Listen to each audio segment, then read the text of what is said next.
Everybody good morning. आइए हम लोग आज मैथ की बात करते हैं। क्लास 9th के लिए बड़ा ही यूजफुल है, बड़ा ही इम्पोर्टेंट है, रियली वेरी वेरी इम्पोर्टेंट। अभी जो डिस्कशन होगा वो ज्योमेट्री का क्लास यहाँ पर कंटिन्यू रखा जा रहा है 1 बाय 1 करके। तो यहाँ पर एक्सरसाइज 6.1 में, चूँकि चैप्टर 6 में ज्योमेट्री है 9th में, तो एक्सरसाइज 6.1 एक्सरसाइज 6.2 में जितने क्वेश्चंस थे उसके लिए थ्योरी मैंने दिया था, कौन कौन एक्सियोम रिस्पॉन्सिबल है, कौन कौन थ्योरम रिस्पॉन्सिबल है और किस तरह से रिस्पॉन्सिबल है, किस तरह से डील करेंगे, सॉल्यूशन कैसे लिखेंगे, इन सब चीज़ों का तरीका मैंने दिया है। और अब एक्सरसाइज 6.3 में जितने क्वेश्चंस हैं, टोटल 6 क्वेश्चंस हैं, और वो 6 क्वेश्चंस के लिए जो एक्सियोम, जो थ्योरम यहाँ पर आया है, रिस्पॉन्सिबल है, जो जिसका एप्लीकेशन है, जिसके एप्लीकेशन के बेसिस पर वो 6 सवाल तैयार किए हुए हैं, उसकी बात को लेकर के हम यहाँ आए हैं। वो थ्योरम त्रिभुज ट्रायंगल का वो प्रॉपर्टी है, ट्रायंगल बेस्ट क्वेश्चन है वो सारे एक्सरसाइज 6.3 में। और ट्रायंगल का जो प्रॉपर्टी है वो एक थ्योरम के रूप में सबमिट है आपके सिलेबस में, और वेरी वेरी इम्पोर्टेंट है। और ये क्या बात है, बिल्कुल फेमस बात है, सभी परिचित हैं इस बात से कि ऐसा होता है, बट उसका प्रूफ क्या होता है, उसको हम कैसे प्रूफ करेंगे। हो सकता है कुछ लोग अननोन हो इससे, तो अभी उन बातों का खुलासा भी हो जाएगा। उसका प्रूफ भी बहुत ही आसान है। और वो क्या फेमस बात है कि त्रिभुज के तीनों कोणों का योग 180 डिग्री होता है। In any triangle sum of interior angles is equal to 180 degree. किसी भी त्रिभुज में अंतः कोणों का योग, तीन ही अंतः कोण होते हैं त्रिभुज में, सो तीनों अंतः कोणों का योग मीन्स तीनों कोणों का योग मिलाकर 180 डिग्री होता है। ये त्रिभुज का फेमस प्रॉपर्टी है। और थ्योरम 6.7 में आपके सिलेबस में 9वीं क्लास में किसी त्रिभुज के अंतः कोणों का योग 180 डिग्री होता है, उसका सॉल्यूशन हमने तैयार करके रखा है। आपको यहाँ हम समझाएंगे कैसे कैसे क्या करना है। और एक और थ्योरम 6.3 एक्सरसाइज में जो अप्लाई करना है हमें क्वेश्चंस बनाने के लिए, उसके लिए एक और यूजफुल थ्योरम यहीं पर थ्योरम 6.8 के रूप में यहाँ पर मैंने उसको भी क्लियर किया है। दोनों थ्योरम एक साथ यहाँ पर क्लियर करेंगे और बहुत कम समय में, ज़्यादा समय भी नहीं लेंगे और अच्छे ढंग से आप समझ भी जाएंगे। बस केवल कंटिन्यू बने रहिए। और दोनों इम्पोर्टेंट थ्योरम है कि किसी भी त्रिभुज में यदि एक भुजा को आगे बढ़ा दें, इसमें हम बीसी भुजा को आगे बढ़ा दिए, तो जो बहिष्कोण बनेगा, ये बहिष्कोण बना ACD, ये बहिष्कोण अभिमुख अंतः कोणों के योग के बराबर होता है। जो बहिष्कोण बनता है वो अभिमुख अंतः कोण A और B के योग के बराबर होता है। एक थ्योरम है, हमें यहाँ प्रूफ करना है और यहाँ पर प्रूफ किए हैं। तो ये दोनों थ्योरम को लेकर के अभी यहाँ डिस्कस करेंगे हम। आप कंटिन्यू बने रहिए। आइए यहाँ पर इस मेन थ्योरम की बात को लेकर के आते हैं आपके बीच कि तीनों कोणों का योग 180 डिग्री। आप सबको पता है कि थ्योरम का सॉल्यूशन लिखने के लिए स्टेप वाइज चलना पड़ता है। क्या दिया हुआ है, क्या सिद्ध करना है, क्या कंस्ट्रक्शन होगा, क्या प्रूफ होगा, स्टेप वाइज डील करना पड़ता है। तो यहाँ पर उसी तरीके से क्या दिया हुआ है, given that ABC is a triangle. ABC एक त्रिभुज है, बस इतने ही दिया हुआ है। यहाँ त्रिभुज का हम लोगों ने फिगर किया कि ABC एक ट्रायंगल है, इतने ही दिया हुआ है। क्या सिद्ध करना है हमें, दूसरा स्टेप प्रूव दैट, क्या सिद्ध करना है, तो angle A plus angle B plus angle C, यानी ट्रायंगल के तीनों कोण है, ये angle A plus angle B plus angle C, ये तीनों कोण है, ये तीनों कोणों का योग 180 डिग्री होता है। ये हमें सिद्ध करना है। कंस्ट्रक्शन इसके लिए चाहिए। क्या कंस्ट्रक्शन होगा, drawn BC parallel to PAQ, ये draw PAQ not BC, draw P A Q parallel to B C, मतलब P A Q B C के समानांतर खींचा। हमने यहाँ हिंदी में लिखा है बी सी समानांतर पी ए क्यू खींचा, यानी इस भुजा के पैरेलल लाइन खींचा है जो ए से पास कर रहा है। बी सी के पैरेलल पी क्यू खींचा जो ए से पास कर रहा है। उसी बात को मैंने यहाँ लिखा कि बी सी समानांतर पी ए क्यू खींचा। ये रचना में हम पहले ही कह चुके हैं कि रचना में क्या लिखते हैं। तो जो हमें रूल अप्लाई करना है रिजल्ट तक पहुंचने के लिए, मंजिल तक पहुंचने के लिए, जिस अदर रूल का, अदर प्रॉपर्टी का सपोर्ट लेना है, वो हमें सपोर्ट करने के लिए तैयार नहीं हो रहा है, क्योंकि फिगर इनसफिशिएंट है, फिगर इनकम्प्लीट है और वो हमें सपोर्ट नहीं कर रहा है। तो तब क्या कंप्लीट नहीं है, उस बात को लेकर हम लोग सेंस अप्लाई करते हैं और उसको कंप्लीट करते हैं, रिकंस्ट्रक्ट करके कंप्लीट करते हैं और फिगर कंप्लीट करते हैं। तब वो प्रॉपर्टीज हमें सपोर्ट करने लगते हैं, उसका यूज करने लगते हैं। यही बात कंस्ट्रक्शन में लिखा जाता है। और जहाँ पर जो रूल, थ्योरम, प्रॉपर्टीज अप्लाई करने के लायक फिगर सपोर्ट कर रहा है, वहां पर कोई कंस्ट्रक्शन नहीं होता। तो ये कंस्ट्रक्शन किया, पैरेलल खींचा। अब देखिए किस तरह से रूल अप्लाई होने लगे। अब एंगल, चूंकि B C parallel P Q, proof में लिख रहे हैं। अब B C parallel P Q, parallel line का प्रॉपर्टी में आप थ्योरम पहले ही पढ़ चुके हैं।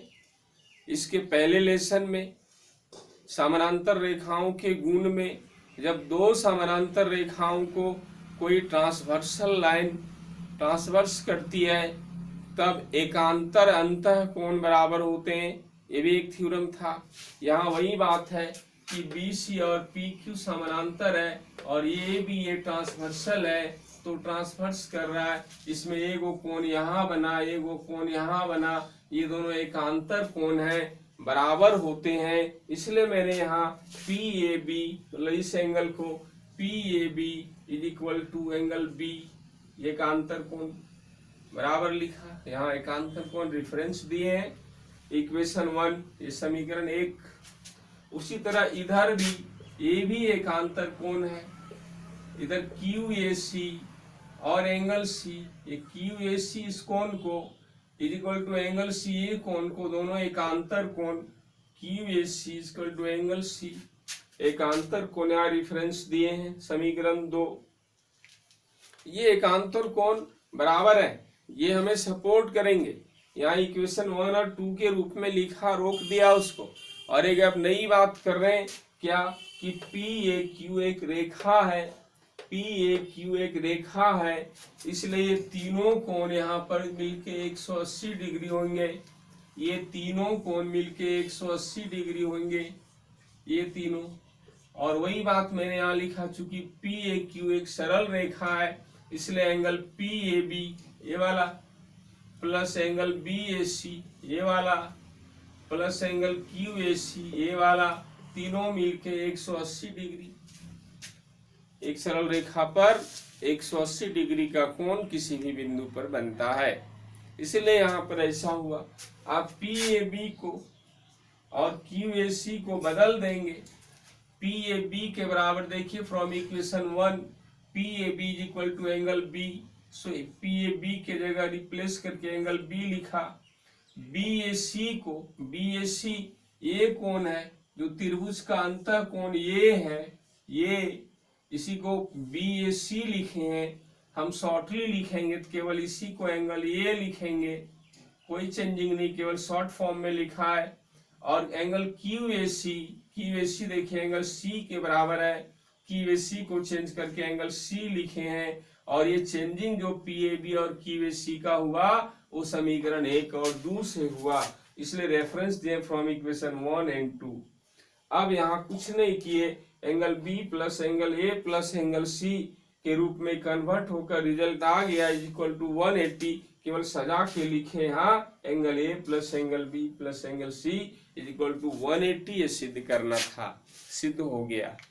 तो इस तरह से बड़ा सिंपल और बड़ा इम्पोर्टेंट भी है, परीक्षा में ये फ्री आता है क्वेश्चन, बिल्कुल कोई अटैचमेंट किसी से नहीं, इंडिपेंडेंटली सवाल आता है कि show that, prove that in any triangle interior angles sum of interior angles is equal to 180।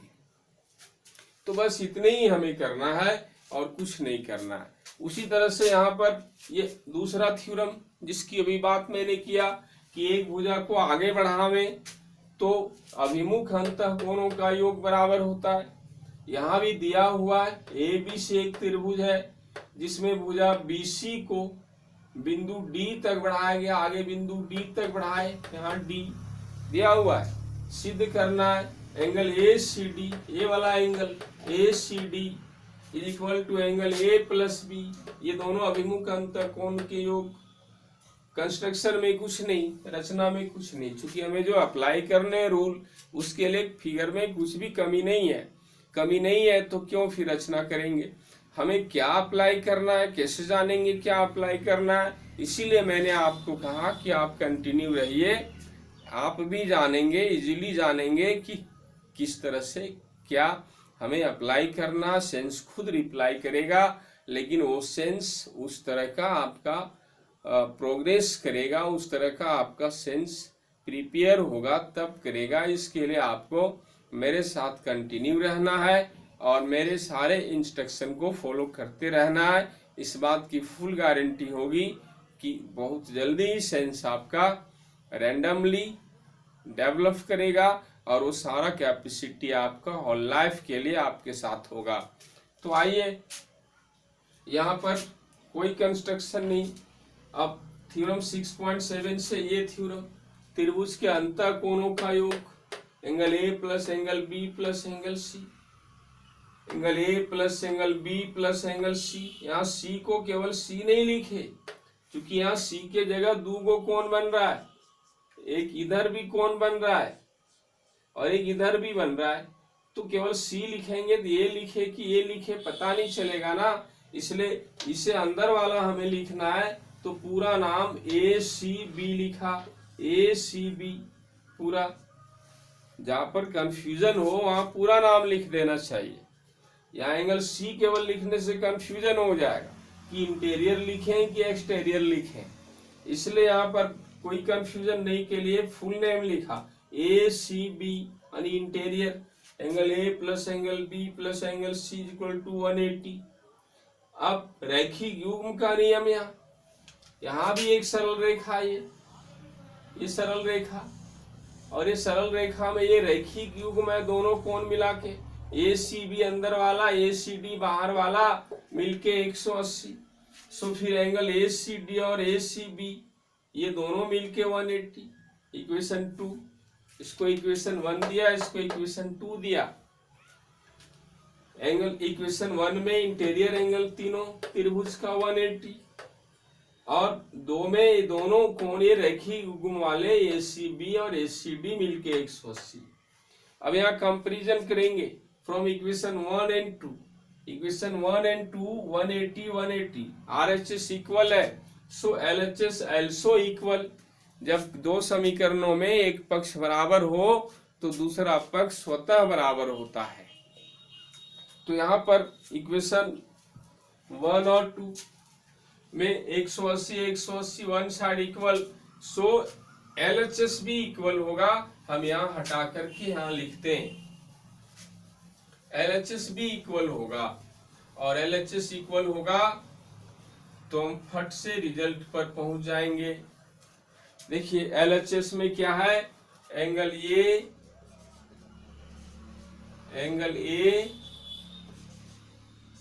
Plus angle B plus angle ACB is equal to LHS है। और दूसरा समीकरण का LHS angle ACD plus angle ACB, ये जो RHS equal था 180 180, तो दोनों समीकरणों को LHS भी इक्वल हुए। ये समीकरण के कंपैरिजन करने का एक प्रोसेस है। और जब दोनों LHS इक्वल हुए तो राइट इज इक्वल टू बराबर के बाईं तरफ ACB और दाईं तरफ भी ACB कट गया, जब सेम हो, बराबर के, एक इधर लेफ्ट एक राइट और सेम, उसका साइन भी सेम हो, चिन्ह भी सेम हो, तो वो कट जाएगा। ऐसा परिपाटी है। बचा क्या हमारे पास? बचा angle A plus angle B, angle A plus angle B, और राइट साइड में एंगल ए सी डी। ये बचा, means angle A C D is equal to angle A plus angle B. ये फाइनली रिजल्ट मिला कि A C D A plus B के बराबर, यानी अब बहिष्कोण अभिमुख अंतः कोणों के योग के बराबर होता है, और इस तरह से प्रूफ हुआ। ये दोनों थ्योरम एक्सरसाइज 6.3 के लिए वेरी यूजफुल, यही अप्लाई करना है। क्वेश्चन बनाते समय स्टूडेंट को इसी के इर्द गिर्द सेंस लगाना है। यदि थोड़ा सा आउट सेंस लगाया तो बाकी के थ्योरम जो इसी चैप्टर में है और एग्जूम वहां तक सेंस लगाएंगे, उसका उससे ज्यादा पार, फिर दायरा उससे ज्यादा पार नहीं करेंगे। इसी चैप्टर में पहले यही दो थ्योरम, यदि ये थ्योरम काम नहीं बन रहा हो तो थोड़ा सा आगे बढ़ेंगे सोचने के लिए, लेकिन वहीं तक आगे बढ़ेंगे कि इस चैप्टर में जो थ्योरम और एग्जूम आए हैं इससे पार नहीं करेंगे, और उसी के इर्द गिर्द सेंस लगा के क्वेश्चन कर लेंगे। अभी तक एक्सरसाइज 6.1 में 6.2 में कोई कमेंट नहीं आया है मेरे पास कि कोई क्वेश्चन नहीं बना, तो मैं आशा करता हूं, मैं ऐसा उम्मीद कर रहा हूं कि आप बना लिए होंगे खुद से। एक्सप्लेनेशन को ही सुनकर समझकर सेंस डेवलप हो रहा है मीन्स आपका, और हम उम्मीद करते हैं कि एक्सरसाइज 6.3 में भी ऐसा ही कर लेंगे, क्योंकि उसके लिए यही कॉन्सेप्ट मैंने आपको दिया। आप एक्सरसाइज में ट्राई करेंगे, और यदि कोई नहीं हो तो उसके लिए हमें कमेंट भेजेंगे, फिर उसके लिए हम आपको वीडियो देंगे बिल्कुल इजीली, बहुत सारे इजी तरीके से सारे क्वेश्चंस को। तो चलिए आज इतनी ही बात करते हैं। सभी सुनने वालों को जय हिंद।